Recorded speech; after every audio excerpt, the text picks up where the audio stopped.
آخر کون ہیں وہ لوگ جن کو نہ کوئی خوف ہے اور نہ کوئی غم؟ So this is day 9 of learning Quran in the most easiest way. کل ہم نے سورہ بقرہ کا 7 رکوع ڈسکس کیا تھا اور آج ہم سورہ بقرہ کا 8 رکوع ڈسکس کریں گے اور اس سے ہدایت حاصل کریں گے۔ So make sure you follow guys. یقیناً جو لوگ ایمان لائے اور جو یہودی ہو گئے اور نصرانی اور صابی۔ اب اسی آیات کا آپ کو اگر خلاصہ کر کے بتایا جائے تو صابی وہ لوگ تھے جو صابی ہے، صاد صاب بے چھٹی بی صابی، وہ لوگ تھے جو عراق کے علاقے میں رہتے تھے اور ان کا کہنا تھا کہ ہم تو دین ابراہیمی پر ہیں، لیکن ان کے ہاں بھی بہت کچھ بگڑ گیا تھا۔ جیسے حضرت ابراہیم کی نسل بگڑ کا شکار ہو گئی تھی، اسی طرح وہ بھی بگڑ گئے تھے اور ان کے ہاں زیادہ تر لوگ ستاروں کی پرستش کرتے تھے، اور جو کوئی بھی ایمان لایا ان میں سے اللہ پر اور یوم آخرت پر اور اس نے اچھے اعمال کیے تو ان کے لیے محفوظ ہے ان کا اجر ان کے رب کے پاس، اور نہ ان پر کوئی خوف ہوگا اور نہ وہ لوگ غمگین ہوں گے۔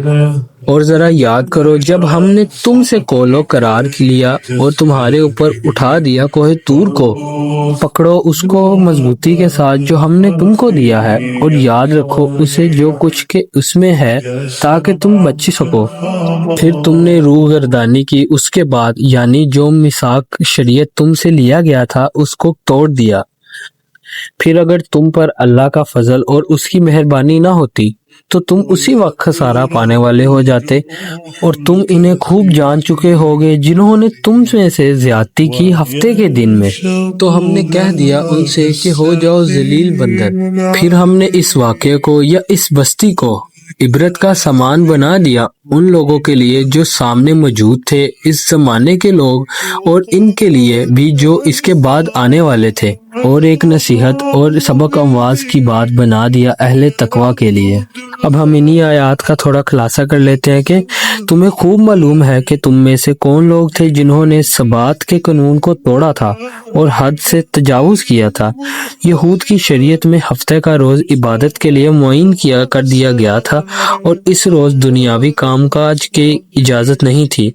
آج بھی جو مذہبی یہودی ہیں وہ اس کی پابندی بڑی شدت سے کرتے ہیں، لیکن ایک زمانے میں ان کے لیے ایک خاص قبیلے نے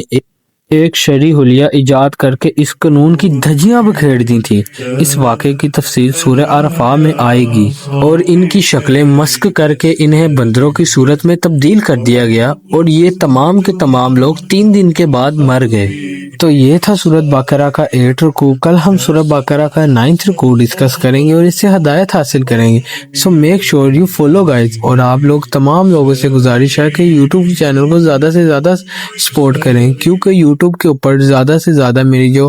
ہمارے جو دیکھنے والے ہیں وہ نان مسلم ہیں، تو ان کے پاس یہ ویڈیو جائیں گی، اللہ ان کو ہدایت بخشے گا انشاءاللہ۔